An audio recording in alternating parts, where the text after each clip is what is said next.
नमस्कार मंडळी, मी पूजा cook with पूजामध्ये तुमचं खूप खूप मनापासून स्वागत करते. आज इथे आपण गवारीच्या शेंगाची चमचमीत अशी रस्सा भाजी बनवतोय. तुम्ही टिफिनला किंवा कधी घरात फक्त गवारीचे शेंगा असतील तर तुम्ही ही भाजी नक्कीच ट्राय करू शकता. त्यासाठी गवार निवडलेली आहे, त्याच्या शिरा ज्या आहेत त्या काढून घेतल्या, पाण्यामध्ये धुवून घ्यायची. त्यानंतर कांदा टोमॅटो बारीक करून घेतला आहे. आता इथे कढईमध्ये तेल तापत ठेवलं आहे. त्यानंतर यामध्ये जिरे आणि मोहरी घालायची. जिरे मोहरी छान तडतडली की यामध्ये आपण कढीपत्ता घालूयात. आता जिरे मोहरी छान गरम झाली आहे. त्यानंतर इथे कढीपत्ता घालायचा. लगेच कांदा घालून घ्यायचा. तर कांदा अगदी बारीक चिरावा, म्हणजे तो असा मोठा मोठा किंवा दिसत नाही किंवा पटकन परतला जातो. आणि आता कांदा छान लाल झाला की लसणाची ठेचलेली पेस्ट, म्हणजे मी खलबत्त्यामध्ये लसूण ठेचून घेतला, तो यामध्ये घालून घ्यायचा. हे पण छान परतून झालं की यानंतर एक बारीक चिरलेला टोमॅटो यामध्ये घालायचा. याला पण छान असं गाळ होईपर्यंत शिजून घ्यायचं.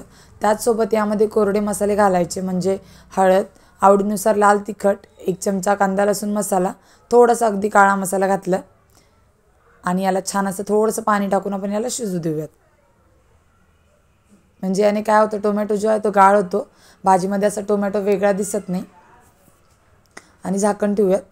जोपर्यंत आपली भाजी शिजते तोपर्यंत मी पोळ्याचं पीठ इथे मळून घेतलं होतं, किंवा आपले टोमॅटो गाळ होईपर्यंत.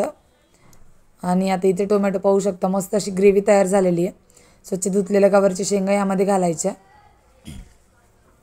याला पण एक थोडंसं 5 मिनिटभर परतून घ्यायचं. डायरेक्टली लगेच पाणी यामध्ये घालायचं नाही. आता याला छान परतून घेऊयात. याला आता थोडंसं परतलं, यावरती तुम्ही झाकण ठेवून पण परतू शकता.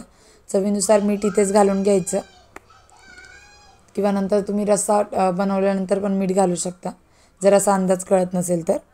त्यानंतर आवडीनुसार शेंगदाण्याचा कूट यामध्ये घालायचा.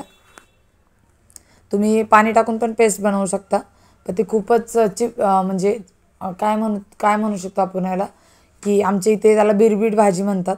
तुमच्या इथे काय म्हणता मला नक्की सांगा. आमच्या इथे पाणी टाकून दळलेली भाजी बिलकुल आवडत नाही, शेंगदाण्याच्या कुटाच्याच भाज्या आवडतात. तर अशा पद्धतीने मस्त भाजीला उकळी काढून घ्यायची. आणि मस्त आपली गवारीच्या शेंगाची भाजी इथे तयार झालेली आहे.